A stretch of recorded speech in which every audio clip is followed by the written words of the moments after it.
Welcome to our Bright Ideas session on optimizing course content in Brightspace. We're excited to have you join us today.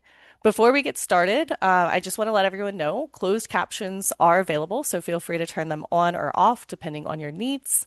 The Zoom Q&A box is open for any questions that you have throughout today's session. Please keep any questions specific to today's topic, and we will do our best to answer any questions live. But if you don't see your answer while we're together, I will send a Q&A report and the follow-up email in the next couple of days.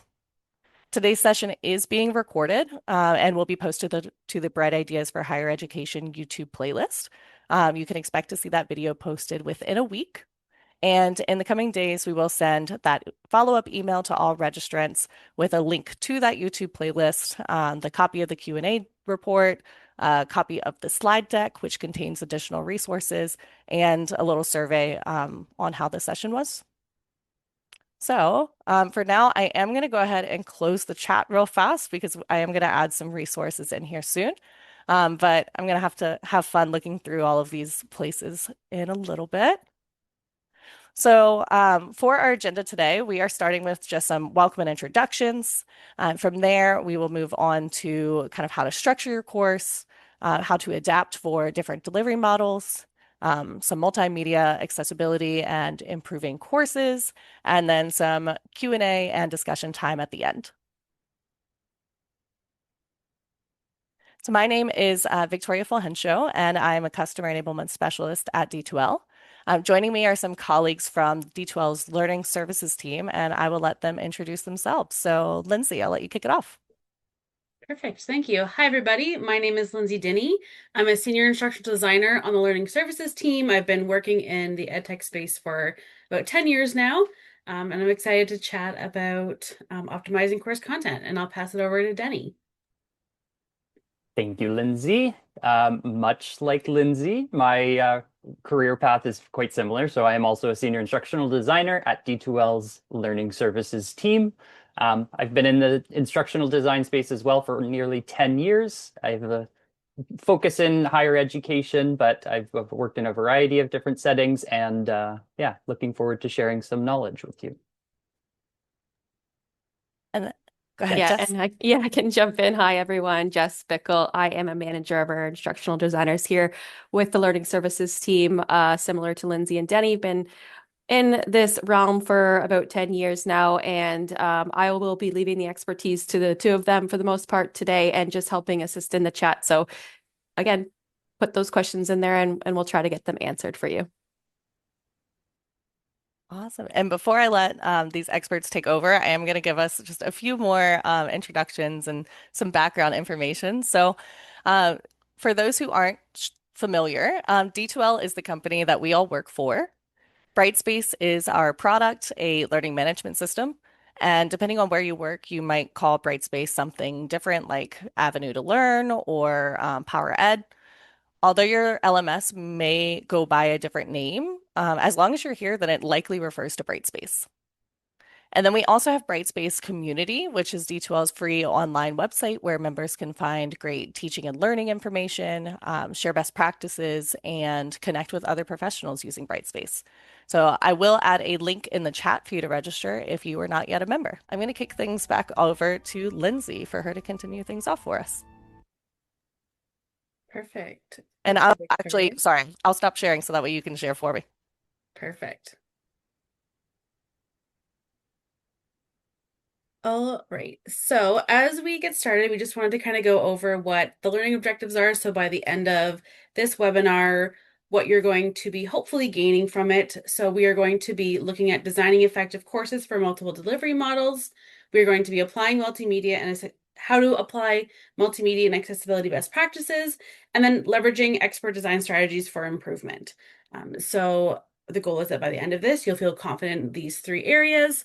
And we're going to start off with our structuring our course. So when we think about structuring the course, we want to look at using consistent, repeatable weekly modules. So using the same format every week, whether it be, an introduction, the content, a wrap-up activity, and a summary.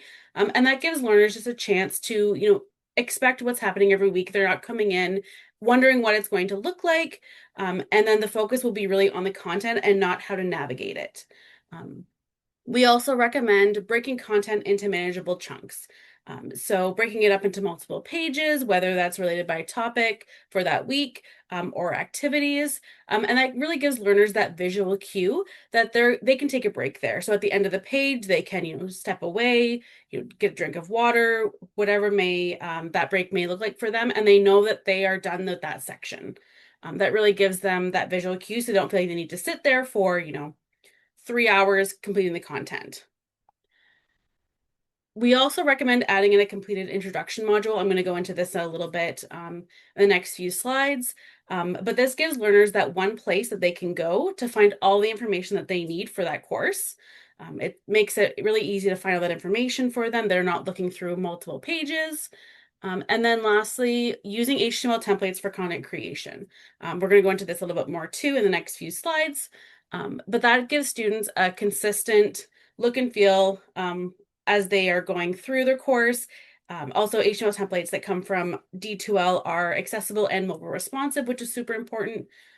And it allows you as an instructor, as a developer, to quickly add necessary pages to modules and focus in on that pedagogy rather than focusing on how to develop things. So first, we're going to talk about the introduction module. So what it is, what we recommend, and then I'm going to do a little demo for you and show you one that we have. So the introduction module allows learners to go to one place to find all this information.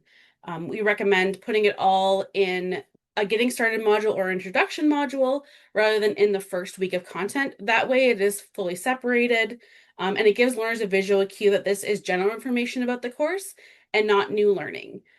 So some of the things that you may want to include here are, introduction to the course, what are they going to take away from it, maybe a module or a week breakdown, what topics are being covered, looking at the syllabus or the course outline that you have, and any relevant information they may need. So any introductions to yourself as the instructor, any required materials that may be outside of what's already in Brightspace in that course, any navigation resources. So if this is their first time using Brightspace, you might want to include some navigation for them, any additional supports or technical support that they might need and how to find that, whether it's through your institution's support or through their help, and then any policies and procedures that may come from either the institution itself or maybe for this specific course.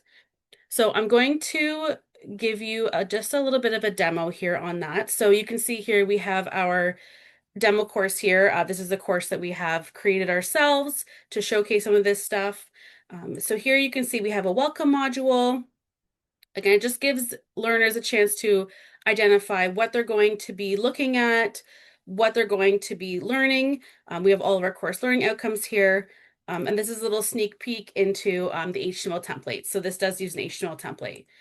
So we have a meet your instructor with a picture of them just to give them, a face to the name, especially if you're potentially in fully online courses.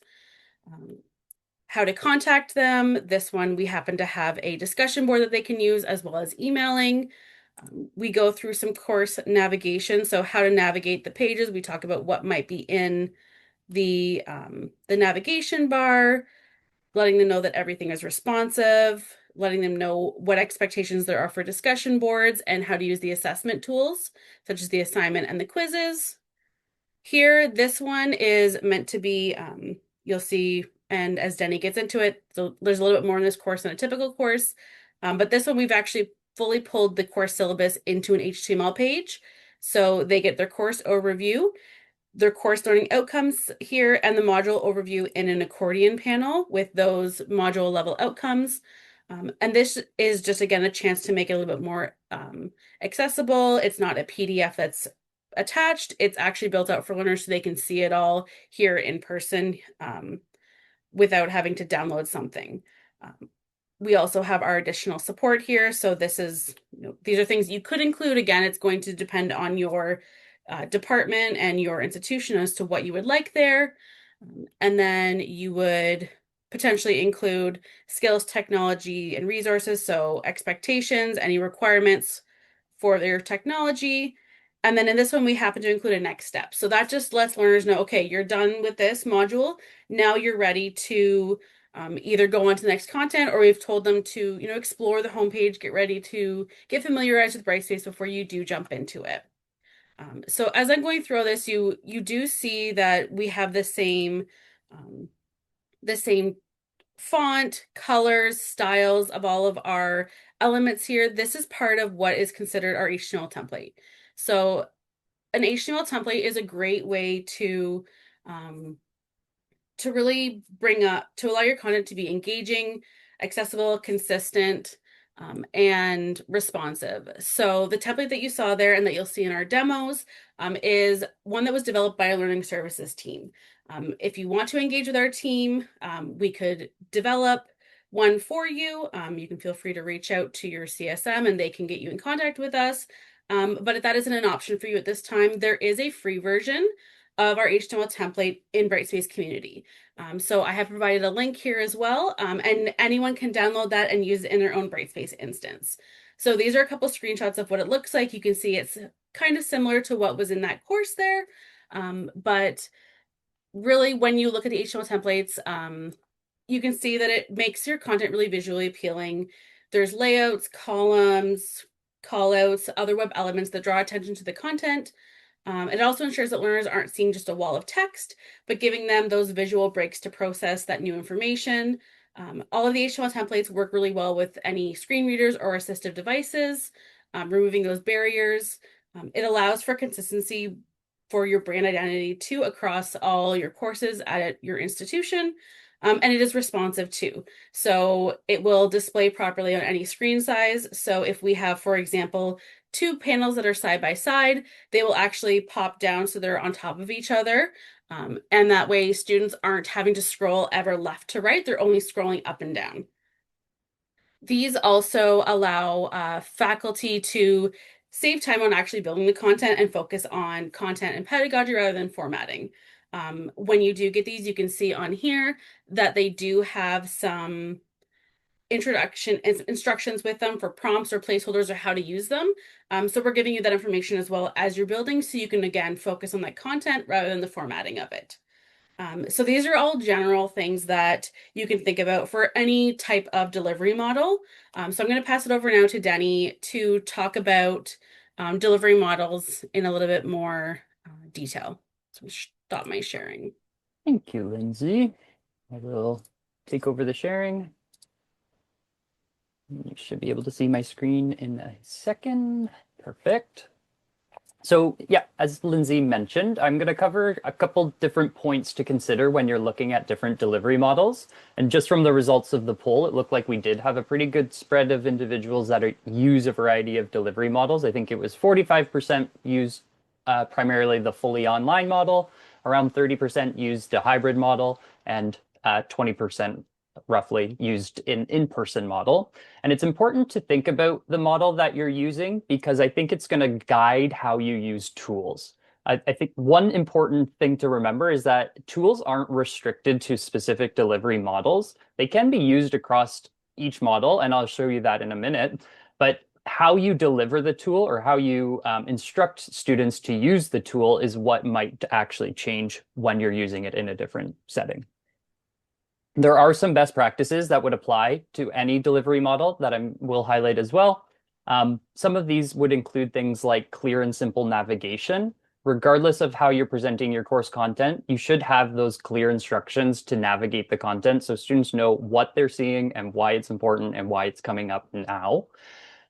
Proper labels and descriptive titles for your documents is something else that you want to consider regardless of your delivery model. And then Lindsay touched on this a bit as well. The Getting Started module is a good piece to include as well, regardless of your delivery model. The three models that we're going to cover primarily, although I know there are some variations on these models, are a fully online model. And here you probably don't have as much learner-instructor interaction or readily available learner-instructor interaction.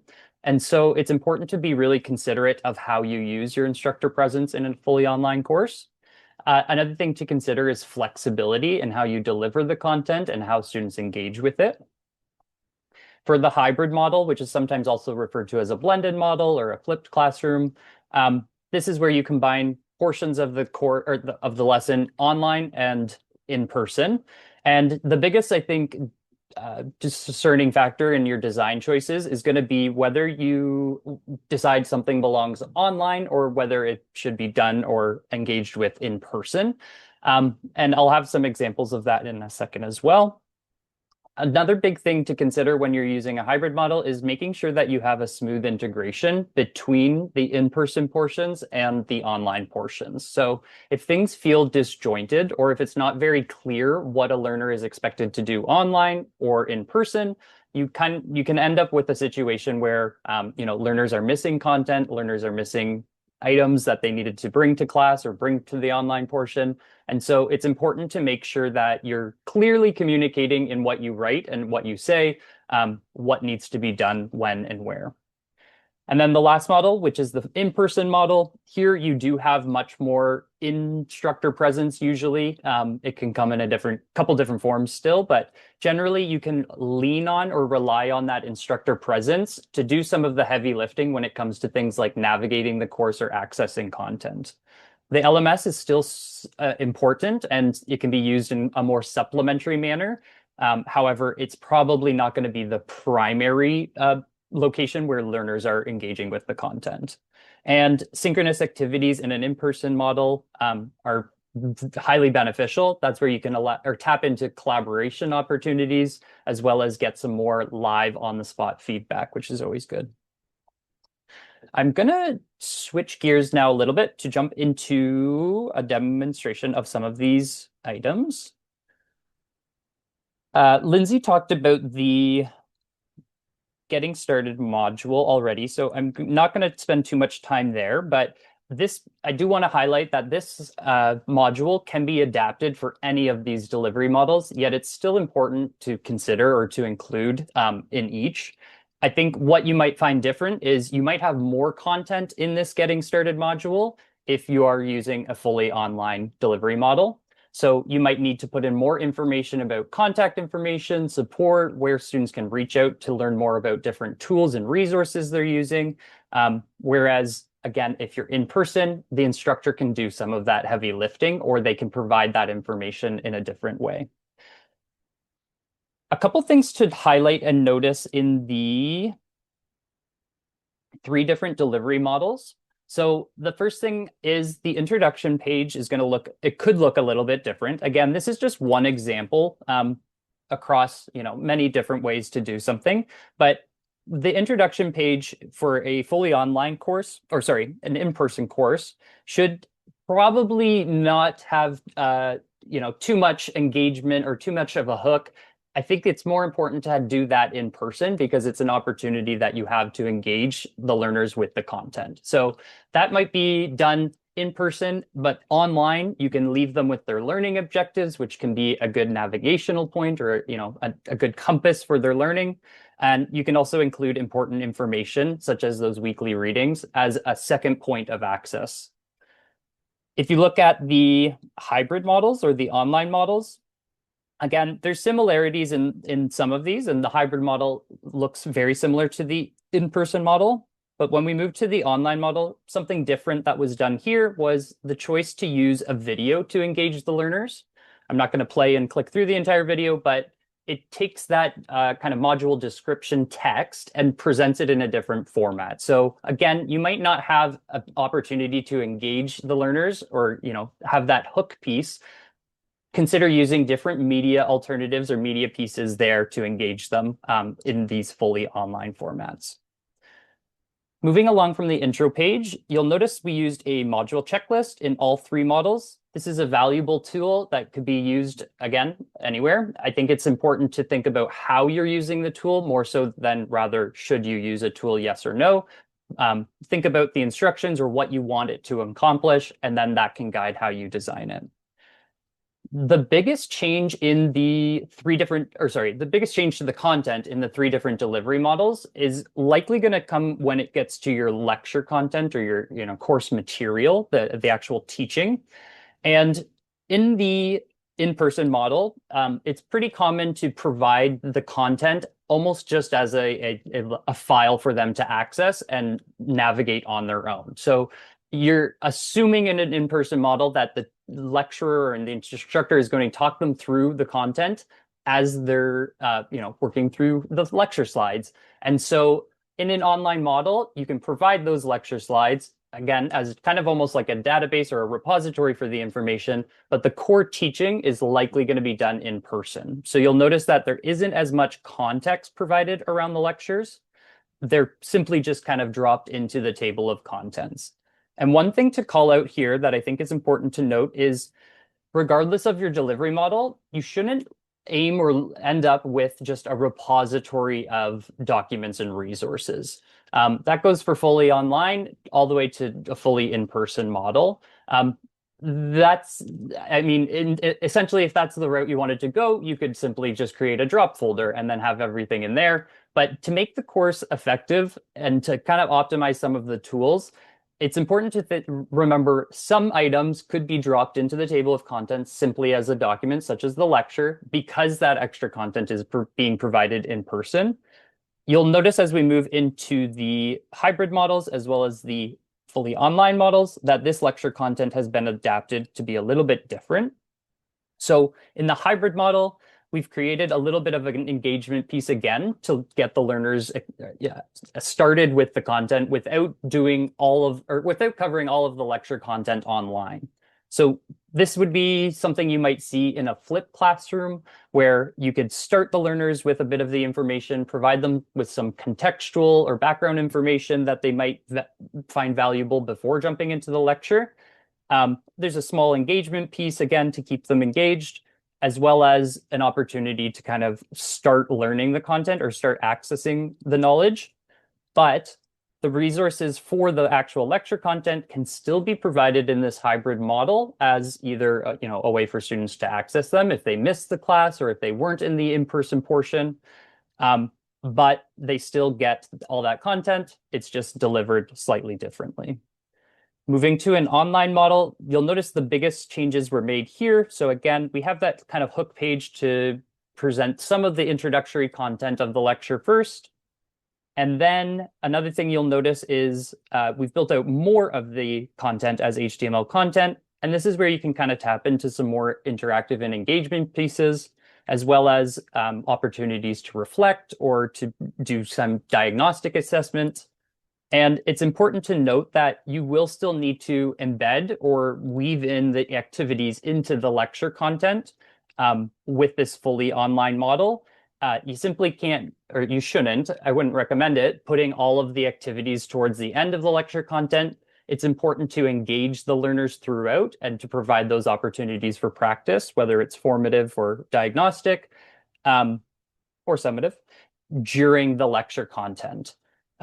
So again, you'll notice that a lot more of the content is built out in this fully online model. There's more activities built out, more interactivity, and the content itself looks and presents itself rather differently.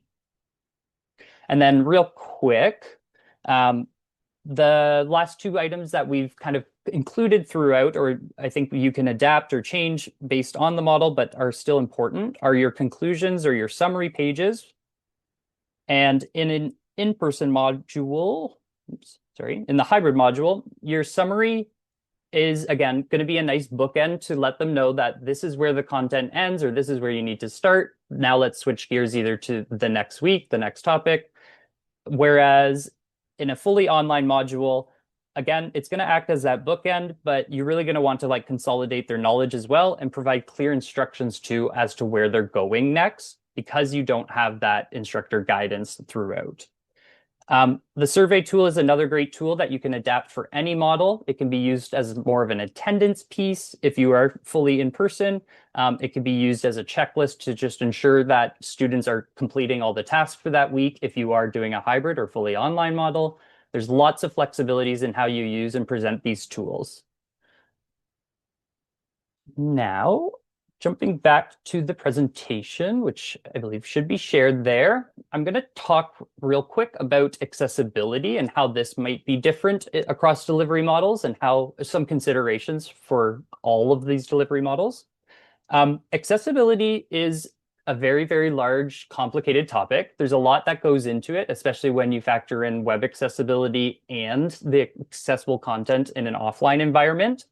The overarching principle or dogma behind accessibility is that you're ensuring that your content or your teaching is readily available to all learners at any point they need it. So it's important to know, who your learners are, and I think that would have some guidance on how you structure your content or what you provide to learners and where you provide it. So it's important to get that information either from your administrative team or, ask your students if that's an appropriate opportunity as well. The accessibility checker in the Brightspace HTML editor is a pretty valuable tool as well if you are building HTML pages. So this isn't something that you can use on PowerPoints or PDFs in Brightspace. However, there is an added Brightspace product, Accessibility Plus, that you can look into as well if that's something that you have a lot of, is that PDF or PowerPoint or Word content rather than HTML. I'll give a quick demo. I'm just checking the time, but I'll give a quick demo of that accessibility checker in a moment. And then I'm just going to repeat something else that kind of Lindsay touched on earlier, is the HTML template that's available on Community is a very valuable resource when it comes to ensuring your content is fitting an accessible structure. So a lot of the common accessibility issues that course developers face, they do kind of get addressed in that HTML template by design. So it's structured in a way that, if you are using the Brightspace tools as they're intended and using that HTML template, your course will likely meet all the web compliance conformance levels that you are required to. And one other call out that I want to share there regarding conformance to web accessibility guidelines is this is going to be very different depending on your institute, your location, whatever it might be. So it is important to get an understanding of what your responsibility as a content or a course creator is. Some institutes might have a higher level of conformance based on specific needs or requests or regulations. Others might have a little bit of a looser regulation or conformance level. And so it's important to understand what that level is. And one place that you can learn more about that is through the World Wide Web Consortium. They have a set of guidelines called the WCAG guidelines, which is WCAG, and they kind of act as this governing documentation that a lot of regulatory bodies refer to when looking for web accessibility conformance. I would love to go into all the nitty-gritty details about web accessibility, but there are just quite too many to cover in an hour or 2 or 3 or 4 hours. But there's a lot of content online as well as in the Brightspace community about how you can apply accessibility best practices to your current course content. And then the last thing on the screen there, just a couple other points to consider about using multiple formats for your learning. And again, depending on your delivery model, it's important to know that this content needs to be available in a couple different ways. And then also flexibility through your design. So with respect to your delivery model, think about how you can include more learners by making things more flexible, whether that's through assessments or the delivery of the content or the activities. We're at 132. I think I can quickly hop to the accessibility checker. So I'll just give you a quick rundown of what this might look like in action. So when you are editing a page, an HTML content page again, let me zoom out. You have the option to select the accessibility checker in the toolbar here. So it's indicated by a little icon, the accessibility icon, which is a silhouette of a person with a circle around it. And what it'll do is it'll check your HTML page, the current one that you have open, and cross-reference them against common WCAG guidelines. So it's going to flag any issues that it sees. It can't check for everything just due to technical constraints. So there is still some onus or responsibility on the course creator to know about web accessibility issues and to be able to remedy them appropriately. But here you can see it is calling out that the contrast of the text that I have might not meet accessibility standards. So it's suggesting that I change that text.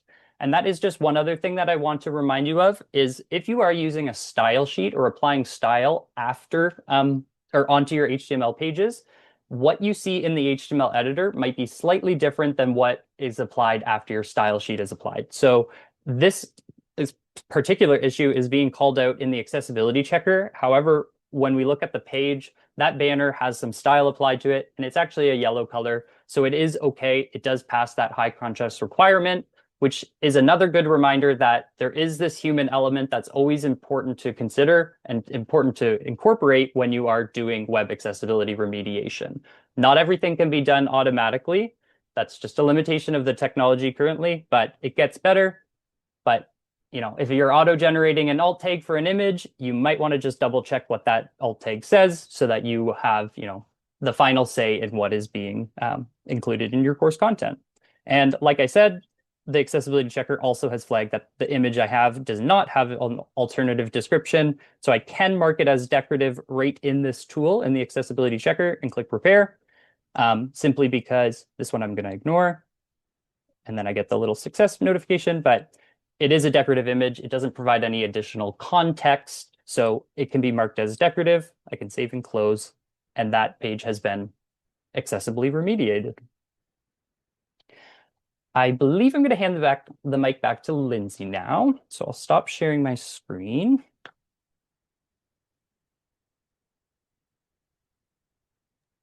Thank you, Denny. Share my screen back. So I'm going to, at a very high level, just talk about enhancing course content with multimedia. So multimedia can give learners engaging ways to process new information. It can clarify complex concepts, provide real-world context, and increase learner motivation and retention. So, for example, you could use short video or audio clips, videos or animations. They can help convey complex concepts. These can be really effective when you're trying to illustrate those real-world scenarios or processes. Your audio clips could end up being, one person sharing information, or it could be back and forth if you have an example that needs, such as a debate, a conversation, or an interview. We want to make sure that as we're going through, again, as Denny just talked about, accessibility is super important, providing alt text for visuals, captions and transcripts for any audio or video items, and making sure that we're using interactive media mindfully. So we're not putting it in there just to have it in there, that there is a reason for it. It goes back to the learning objectives, and it gives students something else that they wouldn't necessarily have with just text. We obviously know that text is still super important, but this gives us that nice balance of multimedia with text to create a really cohesive experience. So the example that we have here is one that Denny did show a little bit as well, but looking at how the image on the left is more of the text. It looks like it's part of a PowerPoint where it's just the text on the page. And then you can see that even just adding in, a quick video, these are these are tab panels where these are actually available in the HTML template from Brightspace community as well. So that's something that could be done as well with the template there, but it just gives them a little bit more engagement. It allows them to, have a little bit more fun with it, engage with the content, and not, again, just have that wall of text. So lastly, before we move on to the wrap-up part of the webinar, we wanted to share just a few quick wins, general considerations, and design strategies that we do recommend. So quick wins are clear instructions. No matter whether you are fully online, hybrid, or fully in person, we want to make sure that all your instructions are clear, that learners don't have to go somewhere else to find that information. You have consistent navigation. So you're always having them to go to the same place every time. They're always doing the same thing every week. It allows them, again, to focus on the content itself and not trying to use Brightspace as a platform. I talked about the meaningful use of media a little bit, but making sure it has a purpose and relates to the learning. Same with the use of Brightspace tools. So not adding them in just to add them in, but ensuring that it is the best tool for that type of learning. So not adding in a discussion, every single week just because it's there, but making sure it's a meaningful discussion topic that you're going to have learners actually involved in and be able to do it with their peers there. We do also recommend that when you're looking at the design for different modalities, that when you are in person, trying to avoid the repository. So trying to avoid just uploading everything, but trying to link documents onto an HTML page to provide that context for learners. So really, when they're in there, if you just give them a document, they don't know what they're supposed to be doing with it, how it relates to learning objectives. Even just linking it onto an HTML page gives them that additional context so they know exactly what they're doing with it, why it's there, when they need to use it. It just, again, gives them that clear understanding of why it's there. Um, Something to think about for hybrid is to consider covering theory online. So then that way all that information is there and then having deeper discussions or analysis in person. So pulling in all those discussions in person, allowing them to, chat as a full team and not just using the discussion boards that are in Brightspace. They are a great tool, but I know that we can get a lot of really great deep discussions when we're in person. And then online, just ensuring that all instructions and additional knowledge that learners need are there. So for the most part, when they're online, they're doing it on their own. They're working through that piece on their own. So if you go through, put yourself in the mind of that learner and think, do I have everything I need? Am I going to be asking questions? If I am, maybe I need to add a little bit more information here. And then the last thing that we wanted to kind of look at was evaluation and feedback. So we do recommend having surveys at the end of a course, maybe halfway through, depending on how long your course is, and really get feedback from your learners. We recommend that you regularly review your course and make adjustments as needed. You don't need to necessarily leave it the way it is if it's not working. So the nice thing is everything is editable in Brightspace. You can move things around. You can make it work for your learners. And really setting up those tools through the survey tool. You can see here, added in a screenshot of what it might look like. It's just a quick course feedback survey. You might just ask them a few questions. Really gives you the feedback that you need to help improve that course as you keep doing it. So that is the end of our actual part of the webinar. So I wanted to just ensure that we all now know how to design effective courses for multiple delivery models, how to apply multimedia and accessibility best practices, and then leveraging expert design strategies for improvement. So I'll pass it over to Victoria and I will stop my sharing. Thank you so much, Lindsay. And thank you, Denny. This has been fantastic. I kind of wish, like, I'm gonna have to go back and watch this over again just to see all of the expertise that you guys had to share. But uh, just some resources before we get into our discussion and kind of Q&A section for today. So we would love to hear from you guys. We have created this post-session survey and would appreciate if you could share your feedback on this session with us. It does help us improve our future offerings to meet your needs. So if you'd like to participate in the survey, there is a QR code on the chat or on the screen that you can scan, or there is a link in the chat that you can click on, and that link will also be sent in the follow-up email as well. We have also added a couple links to the screen regarding product feedback that provide more information on our product idea exchange process, or PI. So if you have any feedback regarding Brightspace itself, definitely check those out. The next thing would be for the D2L Champions program. So I'd like to invite everybody here. If you are not a D2L champion, definitely check it out. So D2L Champions can basically, being a champion gives you the opportunity to receive points for like doing things like attending this webinar, or submitting blog posts, or giving us reviews online. There's actually a kind of a new update with the Bright Ideas and the D2L Champions program, so definitely go and check that out. And then you can take those points to redeem them for things like gift cards, additional D2L services, maybe some learning services, and then or you can go for some swag if you really want to. So the link to sign up to be a champion is in the chat as well. And this may have been your first webinar with us, but we do have many more to come. And here's a look at some of our upcoming sessions. So between yesterday and today, we have officially posted our new sessions through May. So definitely give those a look. So I will add these links in the chat real fast for where you can register for upcoming sessions and then also where you can read about our upcoming sessions as well to get some more descriptions. And speaking of webinars, our training team also hosts 2 monthly sessions. The first is a Q&A drop-in session where you can get your Brightspace questions answered in real time.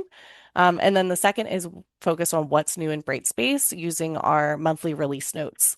So these sessions do give you access to that D2L training team that you might not get otherwise. So definitely check those out. And here is a link in the chat just to read a little bit more about those webinars as well. So I do just want to go ahead and say thank you to everyone here for joining, participating. This has been like a very lively discussion, and I love this. So this is just a sign that we're going to have to bring Lindsay and Denny back for a future session.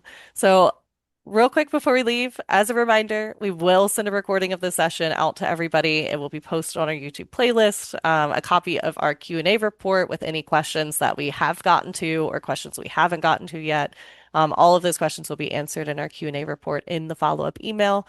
And if you haven't had a chance to do our survey yet either, that survey link will be in that chat or the email as well. So really appreciate everybody. I love seeing all of the comments in the chat, and we hope you all have a wonderful rest of your day and hope to see you later this month or next month. All right. Thanks again. Thank you. Take care. Thanks, everybody.